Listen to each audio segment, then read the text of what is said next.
Today, Baba is telling us something very important. Baba is saying that we, the children, are creating the law of tomorrow with our actions today. And we are lawmakers. We are very responsible. So, what does this mean? So, you see that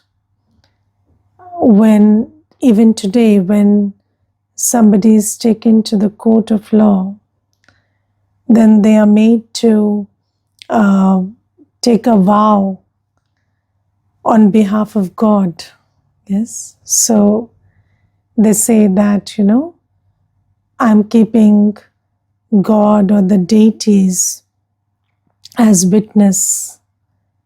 And then I pledge to say the truth. Now you see that why is it that it is assumed that if somebody is taking a vow of God or the deities, because most people, they take a vow on Sri Krishna and that's a deity, and then some people say God, so that's Shiv Baba. So why is it that people are taking a vow in our name? And why is it assumed that if they take a vow in our name, then they would speak the truth? Because Baba says that all that culture or all those rituals, they are all the memoirs of this time. And it is because of our truthfulness or our purity, or every action that is filled with truth, that tomorrow, even in Bhakti Marg and even in the end of Kali Yuga, people will say that, you take a vow on God or some deity and then you will not lie. So it is all because of what we do now. And let me ask you a very simple question. Do you always speak the truth? So you see that speaking the truth requires courage, and so a falsehood is so ingrained. So Baba has told us that for Purusharth, so if we are not being allowed to go to the center or take classes or do something, and then there's a lot of upheaval about that, so then you devise a method where you make an excuse and then do your Purusharth, and Baba excuses that. And Baba says that is a yukti, that is a method you devise so that you could be free from unnecessary arguments or unnecessarily, hurting somebody when actually whatever you are doing is not hurtful to them. But otherwise, do you speak the truth? Yes. Apart from whatever yukti you use for your Purusharth, otherwise, do you always speak the truth? Or sometimes you use lies, or people are these days, we have the sanskars of saying blatant lies. Even when you know that something is not true about somebody, just to defame somebody, you would say that, or spread the word, or do a negative propaganda, or you would do something which is false, which is saying the false thing. So just ask yourself, do you always speak the truth? And between you and Baba, your Purusharth is something very personal. So about your Purusharth, you may use any yukti. And otherwise, if there is a situation and you are you are the one who has to speak the truth in that situation. Do you speak the truth? Because you see, somebody who has lust, anger, ego, attachment, greed cannot speak the truth. So you need a very clean state of mind. You need purity to speak the truth. And this is why Baba says that we must know that we are responsible souls. We are lawmakers, and people will pledge on us, take vows on in our name, and they will be, they will be held against that pledge if they told a lie. So, am I being that person who never lies? Yes. So, is it so when you are with your Lokik family or in Seva, then is your word taken on the face of it? Yes. Is what you said upheld as the truth? Or people don't trust you and they think that, this person can manipulate things to their advantage. And I remember there was this one episode where there was something that somebody was asking me, and then I said, it is not like this, it is like this. And they said, I would take your word as the truth even on the deathbed. So even if, somebody told me that, it is because of some mistake you made that I'm here and I'm suffering or something. But if you said it's not like that, I would take your word. So you see, that's the kind of truthfulness we should have. And that will happen when we have never told a lie. And always remember, a lie is different from a yukti. A yukti is used for self-progress. But if it is not a matter of self-progress or purusharth, and self-progress not in a lokik or mundane way, but self-progress as in following directions of Srimad, if it is not about that and it is about something else, that you are manipulating things or saying things which you're not sure about, or you're just becoming part of a propaganda, or somebody is trusting your word and you are using that position to your advantage and making them believe in something which is not true. If you're doing all of that, then you are not being that responsible soul who will be the lawmaker for tomorrow. So Baba says that we must understand who we are. And you see, Baba says we are the lawmakers for everything. So right from, so law doesn't have any significance in Satyug and Treta Yug because there is no law, but there's just natural law. But ever since Copper Age, when law comes into place, law comes into picture, then everything is governed by our actions right now. So, who said, who told somebody that you should go and ask for happiness and peace before deities and God? So, how did that law come into place? How did people start praying for peace and happiness to deities? So, Baba says, are you the bestower of peace and happiness right now? So, you see, people are, there is very organically, this law comes into place that whenever people are confused and they need directions, or whenever people are, wanting peace and happiness, and then they are instantly reminded of deities and Shiv Baba. And why does that happen? So, where is that foundation set? That foundation is set right now in this Sangam Yuga. Are you always the bestower of solutions, of peace, of happiness? And only when you behave like that, then there'll be a culture when people will look up to God and the deities to give them peace and happiness.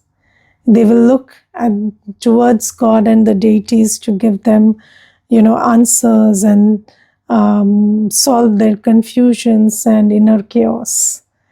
So that is how the law is created. So otherwise, who created this law? Because ever since Copper Age, there was no deity, no Shiv Baba.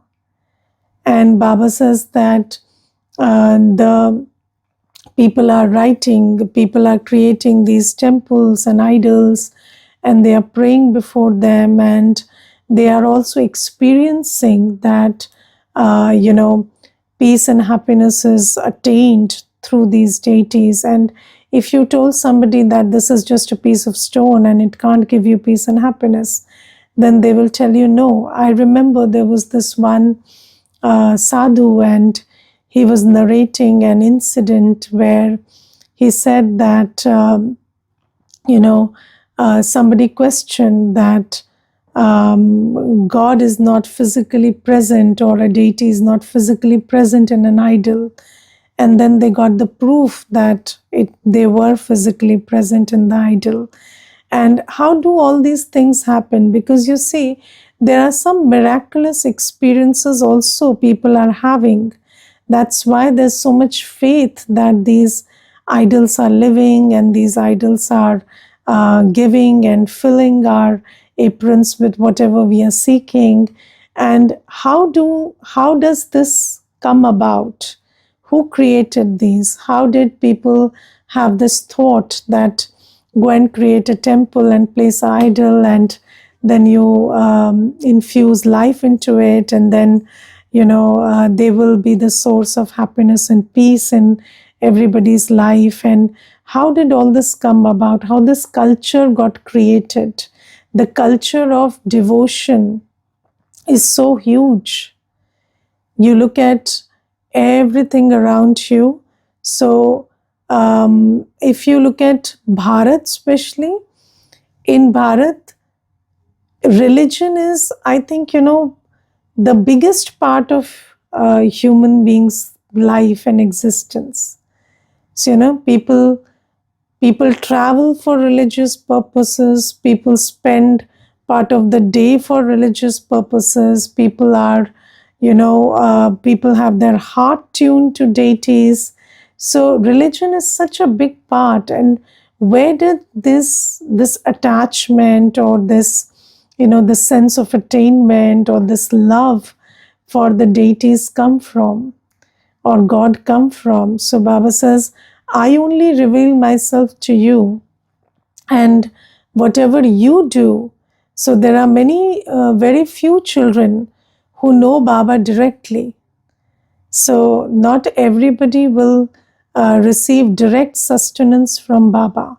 So we are one of the most fortunate ones on this planet to receive direct sustenance from Baba. And that is why in Bhakti, maybe we are the ones who will create Shiva temples, the temples for the Nirakar, because we have a connection with the Nirakar. But what about the others who are worshipping deities? Who are they worshipping? They are worshipping us. And because that is not the Nirakar form. So with Sakar form gave them this experience of, attainment, and this experience of peace and happiness. So Baba says, whatever you are doing right now is going to set the law for the future. So these laws will automatically come into place. They are not man-made laws. They are laws that automatically come into place once the Copper Age begins. And then you see these laws about, you know, still nobody can. So, there are these people who are going and praying to Santoshi Ma for contentment, or, some deities for something and other deities for something else. So, all of that is created right now. And Baba says, whatever actions you perform, so whether it's with your mind, with your body, with your, wealth. So if you are always a giver, then you will be worshipped as the giver in bhakti. And that foundation is being laid right now. And you see, even whatever we do in terms of, just look at how these days there's so much talk about blessings, and so much talk about, law of attraction, and how are these laws being discussed. So Baba says, you are the ones who attracted the world of heaven with your Sato Pradhan stage. And that is why these laws will be created. And people will talk about the law of attraction, or people will talk about how blessings work or blessings heal. So who is the one actually giving blessings and healing? Because you see, it is not possible for any human being who is vicious to give blessings and healings to another human being when it is very subjective. So if you're just trying to give healing or blessing to one person, it doesn't work.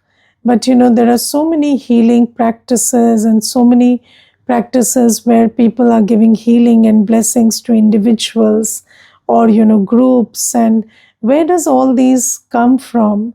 So Baba says, you are the ones doing Mansa Seva. You are the ones who are giving healing and blessings to everybody. And that is what will set the law. And you see, even today, after so much debate and discussion on non-vegetarian, and people are citing the benefits of non-vegetarian food, and there is so much propaganda in favor of non-vegetarian food. But still, many people believe that it's the law that one must eat pure food. And all of those laws, why are they existing even until now? And for a major part of civilization in Bharat, we always had vegetarian food. Non-vegetarian was introduced much later. So how did this culture come up? So Baba says it is how you eat, how you get up. So even today, people have importance for Brahma Muhurat. Yes, so they are. So even when nobody has the strength to get up at 4 a.m., people are still, telling the importance of Brahma Muhurat. And in many religions, the importance of Brahma Muhurat is emphasized a lot. And how does that come about? When did Brahma Muhurat have such a significance? So, and you see, people are talking about happy hormones being released, and this happening and that happening.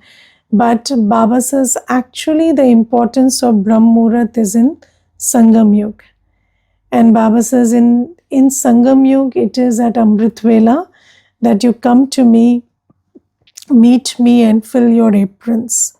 It doesn't happen from the copper age, but practitioners and spiritualists, they will still uphold the importance of Brahma Muhurat. Why? Because this is the time when Brahma Muhurat has a lot of significance.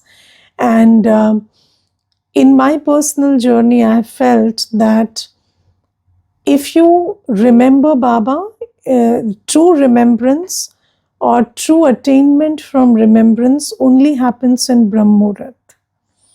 So Amrit Vela Yoga, if somebody is missing, then they cannot fill themselves with enough power or enough stock which can help them pass the time of destruction and attain their place in the new world.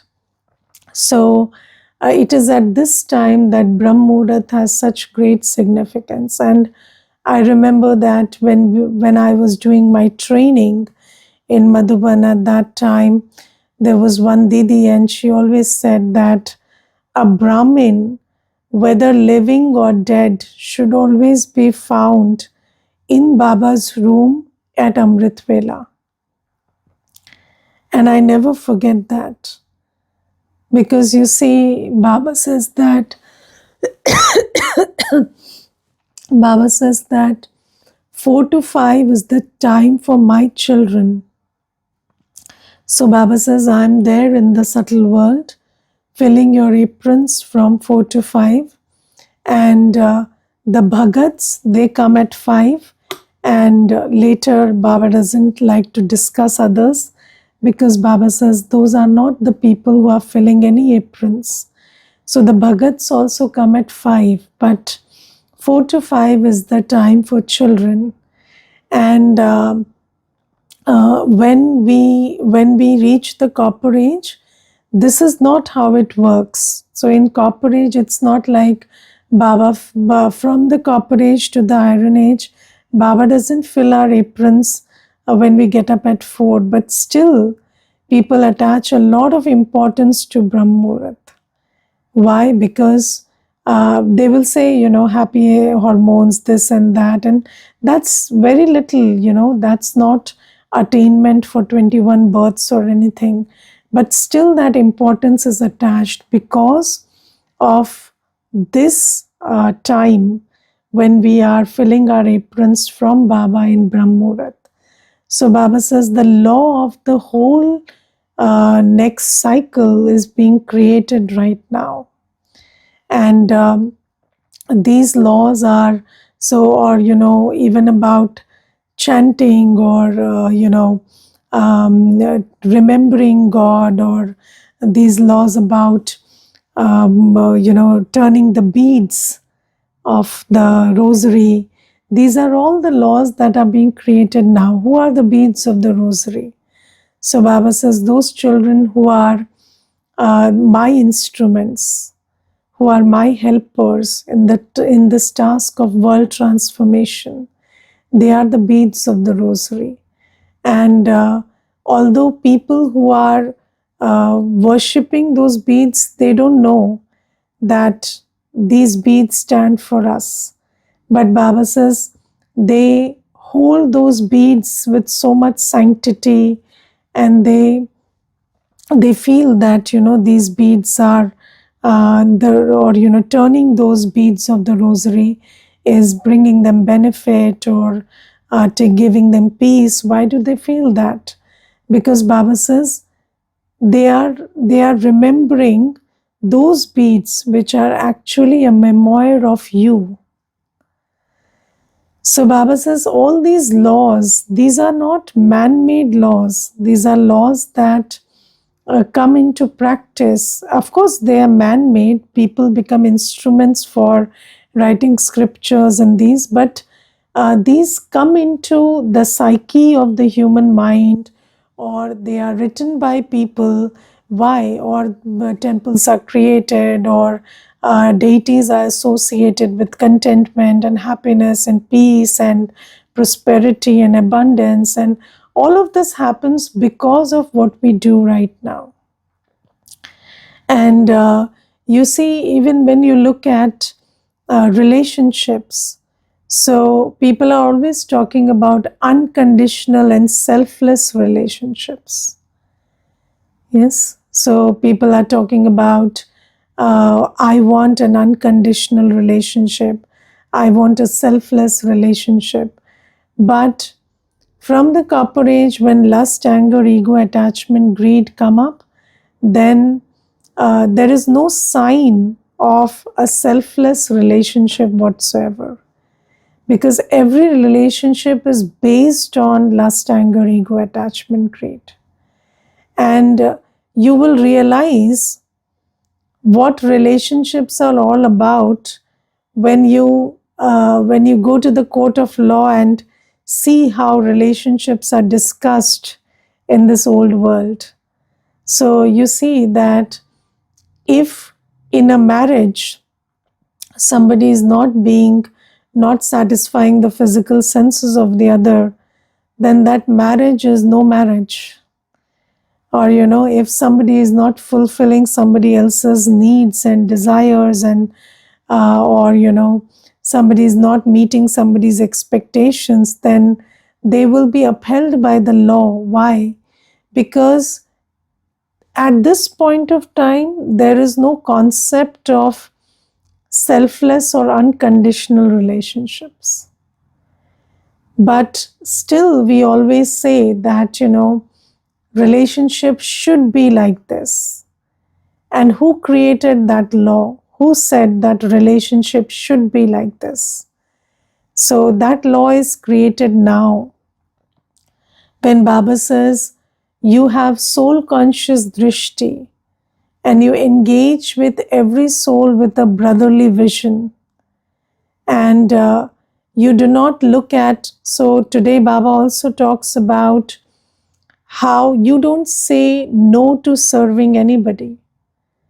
Baba says whether somebody is a sinner like a Jamil, or somebody is a prostitute, or somebody is a hunchback, or somebody is a native woman, or somebody, all kinds of, or there are sages.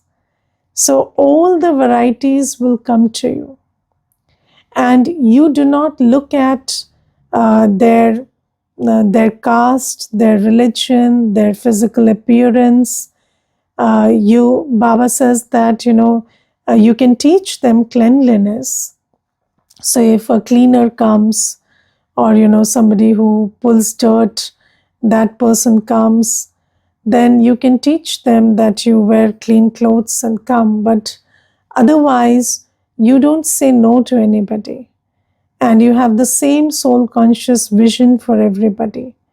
And where did this law of, we should have the same vision for everybody come into practice? So you see, in the whole world, there is nobody who has the same vision for everybody. So you look at you look at political power, you look at religious power, anybody sitting on the highest seat, they don't have the same vision for everybody. It is always us and them. But where did this law get created, that you should have the same vision for everybody, irrespective of their caste, creed, religion, culture, gender? So these laws were created, these are laws of the present time. And at this time, Baba creates this law for us. And we are the ones who uphold this law. And it is in our memory that those souls will remember, they will remember this, they will set this law that it should be like this. So it is all about this time. And Baba says whether you want to set the example for what peace looks like, what love looks like, what selfless service looks like, what equal vision looks like, or what selfless engagement with souls look like. All of these things you have to create now. And you see there are three words: sanskar, sanskriti, and sansar. So when we change our sanskars in the line of Shrimad, so Shrimad Baba gives us, and we keep following Shrimad, and especially remembering Baba is the way to change our sanskars. And once our sanskars change, then with those new sanskars, with those Brahmin sanskars.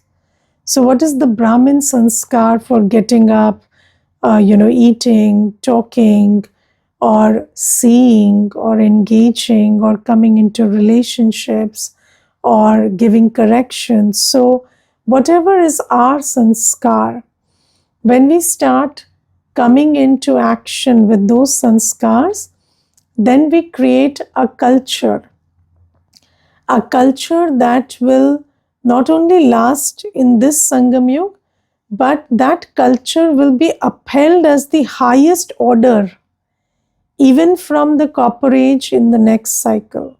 So, whether somebody is able to follow it or not is secondary. But the law will say, the religious law at least will say, that this is how you should be. And that world where this will be the law or this will be upheld as the highest code of conduct, that world we are creating by creating those sanskars and culture in the present time. So Baba says, never forget that you have such a big responsibility and you are the responsible souls, and whatever you are doing is not limited to this time, but it is going to have implications in the whole of the future. So choose your thought, word, and action accordingly. Okay, Om Shanti. Anybody wants to share anything, please do. Om Shanti. Om Shanti. Yesterday I was just revising Gyan on my buddhi, and I would like to share that with you. Yes. I was remembering an old Murli of Baba in which he was saying that just as you can fold your hands and legs very easily, command that, in such manner you can also command your man and buddhi. So I thought man and buddhi are also two legs of soul, and every day and whatever time we invest in remembrance of Baba, we are moving steps further towards Baba. We are going near to Baba. In pilgrimages, they go and visit the idol of the deities, and we are in practical going to God, our Father. And today Baba also tell that you will be happy always and stable only when you become Sato Pradhan. Yes. And until these vices are gone, we are effort makers. Yes. We are seekers of happiness. But slowly and gradually, we are feeling contented. Correct. And fulfilled every day. Yes. And new inspiration for every day. Yes. Okay. Thank you. Thank you for sharing. Om Shanti. Anybody else wants to share anything? Hanji. Om Shanti. Om Shanti. From today's class, I understand that whatever we are doing right now, in basis of Baba's Srimad, they are actually becoming the law of this new world.